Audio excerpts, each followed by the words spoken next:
శారదా శారదాంభోజవదనా వదనాంబుజే సర్వదా సర్వదాస్మాకం సన్నిధిం సన్నిధిం క్రియాత్. ఆదిశంకర భగవత్పాదుల వారు ఈ దేశంలో జన్మించినటువంటి ఒక మహోత్కృష్టమైన దార్శనికుడు.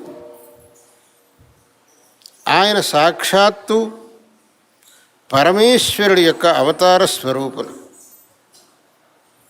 ఒక కాలంలో మన దేశంలో ధర్మం చాలా క్షీణించిపోయిన సమయంలో దేవతల ప్రార్థన మేరకు ఆ పరమేశ్వరుడు ఆది శంకరాచార్యుల వారి రూపంలో అవతారం చేయటం జరిగింది. ఆయన కేరళ దేశంలో కాలటి అనే గ్రామంలో అవతరించారు. కేవలం చిరు వయస్సునని సకల వేదశాస్త్రములను ఆపోసన పట్టారు. కేవలం 8 సంవత్సరముల వయస్సులో సన్యాసం తీసుకున్నారు. 16 ఏళ్ళు వచ్చే లోపల అనేకమైనటువంటి గ్రంథాలను రాశారు.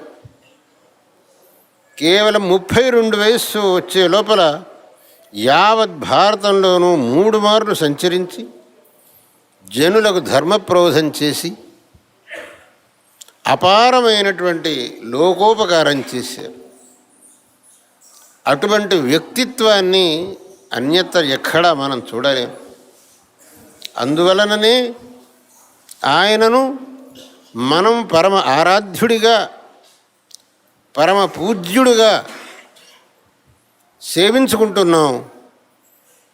ఆయన యొక్క పవిత్రమైన నామాన్ని అత్యంత భక్తితో ఉచ్చరిస్తున్నాం. ఆయన అనేకమైనటువంటి గ్రంథాలు వ్రాసి లోకానికి అనేకమైన సదుపదేశాలు చేశారు. ఈ విధంగా మీరు ఉండండి, అందరూ క్షేమంగా ఉంటారు. అందరికీ సన్మార్గాన్ని తెలిపారు. అందరినీ భగవంతుడి యొక్క కృపాపాత్రులను చేయడానికి గాను ఆయన కృషి చేశారు. ఆయన చేసినటువంటి ఉపదేశాలు 1 కాదు, 2 కాదు, కోకొల్లలు. వాట్లల్లో ఏ ఒకటైనా మనం సరిగ్గా అర్థం చేసుకోవాలి. మనం ఆచరించామనంటే మనం ఎంతో మంచిని పొందుతాం, ఎంతో శ్రేయస్సును పొందుతాం.